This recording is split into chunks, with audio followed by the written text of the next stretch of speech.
శ్రీ గురుభ్యో నమః. శ్రీ శంకర భగవత్పాద విరచిత శివానందలహరి 69వ శ్లోకము. దోషములు గల చంద్రుణ్ణి ఈశ్వరుడు తనకు శిరోభూషణంగా ఉంచుకొని చంద్రశేఖరుడయ్యాడు.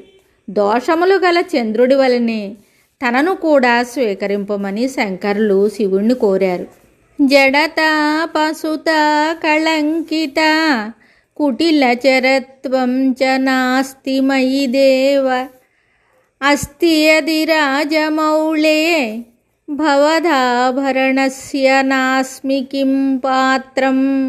ఈ శ్లోకమునకు భావము: దేవా చంద్రశేఖర, నాకు జడత్వము అనగా మూఢత్వము, పశుత్వము పశువుగా ఉండటము అనగా వివేకం లేకపోవడం, కళంకిత్వము పాపము కలిగి ఉండడం అనగా మచ్చ కలిగి ఉండడం, కుటిల చరత్వము కుటిల ప్రవర్తన కలిగి ఉండడం అనగా వక్రతతో సంచరించటం అనే గుణాలు లేవు. ఉన్నట్లయితే నేను నీకు చంద్రుడి వలె ఆభరణంగా ఉండడానికి ఎందుకు యోగ్యుణ్ణి కాను? పై తాత్పర్యానికి ఈ విధంగా వివరణ ఉంటుంది. ఈశ్వరుడు చంద్రుణ్ణి తలపైకి ఎక్కించుకున్నాడు. చంద్రుడిలో ఉన్నవి అన్నీ దోషాలే. చంద్రుడిలో జడత్వము, పశుత్వము, కళంకిత్వము, వంకర టింకర నడకలు ఉన్నాయి. ఇన్ని దోషాలు ఉన్న ఈశ్వరుడు చంద్రుణ్ణి తలపువ్వుగా ధరించి రాజమౌళి అనిపించుకుంటున్నాడు.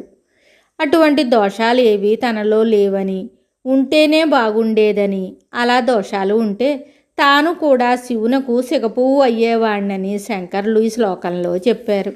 పైన చెప్పిన అవలక్షణాలున్న చంద్రుణ్ణి శిరోభూషణంగా చేసుకుని రాజమౌళి అని ఈశ్వరుడు గొప్పగా పిలువబడుతున్నాడు. రాజమౌళి అంటే చంద్రుడు శిరస్సున కలవాడని అర్థం. ఇదంతా ఆలోచిస్తే పనికిరాని వాణ్ణి సైతం గొప్పవాడిగా చేసే దయాగుణం శివుడిలో ఉందని తెలుస్తుంది. ఇన్ని దుర్లక్షణాలున్న చంద్రుణ్ణే ఆభరణంగా శివుడు నెత్తికి ఎక్కించుకుంటే ఏ దుర్లక్షణము లేని తనను అభ్యర్థిస్తే ఆభరణంగా శివుడు తప్పక చేసుకుంటాడని శంకరుల ధీమ. దుర్లక్షణాలున్నవాడినే పైకి తీసుకువచ్చే సామర్థ్యం శివుడికి ఉంది. కాబట్టి సగటు మంచి లక్షణాలు కలవాడు ఆశ్రయిస్తే శివుడు తప్పక చేరదీసి అతనికి మోక్షం ప్రసాదిస్తాడని దీనిలో సూచన ఉంది. ఈ శ్లోకం ద్వారా ఎటువంటి పాపి అయినా శివుణ్ణి ఆశ్రయిస్తే తరింపవచ్చునని శంకరులు అభయం ఇస్తున్నారు. జడత్వము, పశుత్వము, కళంకిత్వము, కుటిల చరత్వము గల చంద్రుణ్ణి నెత్తికెక్కించుకొని ఏ దోషము లేని తన్ను ఎందుకు ఆదరించడం లేదు స్వామి అని శంకరులు శివుణ్ణి ప్రశ్నించారు. శివుడు మహాకరుణామూర్తి. చంద్రుడి వంటి, రావణుని వంటి, భస్మాసురుని వంటి వారిని నెత్తికెక్కించుకున్నాడు. దేవతలందరిలో శివుడు గొప్ప దయగలవాడని, భోళాశంకరుడని కీర్తి గడించాడు. పెద్ద రోగంతో బాధపడేవారికి సైతం స్వస్థత చేకూర్చగల వైద్యుణ్ణి ఆశ్రయిస్తే తప్పక ఆరోగ్యము చేకూరుతుందని, అధైర్యంతో కుంగిపోయే రోగులు ధైర్యం తెచ్చుకొని ఆ వైద్యుణ్ణి ఆశ్రయిస్తారు. అలాగే మహాపాపులు సైతం శివుణ్ణి ఆశ్రయించి పవిత్రులయ్యారు. కాబట్టి శివుణ్ణి ఆశ్రయిస్తే అందరూ తరిస్తారని చెప్పడంలో ఆశ్చర్యం లేదు. ఇదే విషయాన్ని భగవద్గీత ఇలా చెప్పింది: అపిచేతు సుదురాచారో భజతే మామనన్యభాక్ సాధురేవ సమంతవ్యః సమ్యక్ వ్యవసితో హి సహ. మిక్కిలి దురాచారుడైన అనన్య భక్తితో నన్ను భజిస్తే అతడిని సత్పురుషునిగానే భావించాలి.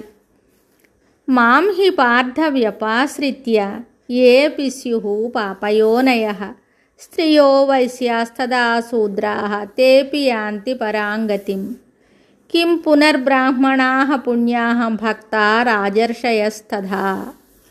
ఓ అర్జున, స్త్రీ, వైశ్య, శూద్రులను, చండాలాది పాపులను నన్నే శరణు పొంది పరమగతిని పొందుతారు. పుణ్యాత్ములైన బ్రాహ్మణులు, రాజర్షులు, భక్తులను గూర్చి వేరుగా చెప్పనవసరం లేదు. అలాగే ముకుందమాలలో కులశేఖరాళ్వార్లు సహితము ఇలాగే చెప్పారు: మా భీర్మంద మనోవిచింత్య బహుధా యామిశ్చిరం యాతనాః నా మీనః ప్రభవంతి పాపరిపవః. మనసా, పాపాలను చేశానే, ఇంక నేను నరకలోకానికి పోయి నానాయాతనలు అనుభవించవలసిందే అంటూ నరకబాధలను గూర్చి ఎందుకు భయపడతావు? ఈ పాపాలన్నీ మనల్ని ఏమీ చెయ్యలేవు. నారాయణుని ధ్యానం చెయ్యి, పాపాలు నశిస్తాయి. కాబట్టి ఈశ్వరుణ్ణి ఆశ్రయిస్తే ఎవరికైనా శివుడు రక్షణనిస్తాడని తెలుస్తుంది. మరి ఒక శ్లోకంతో మళ్ళీ కలుద్దాం. శుభం.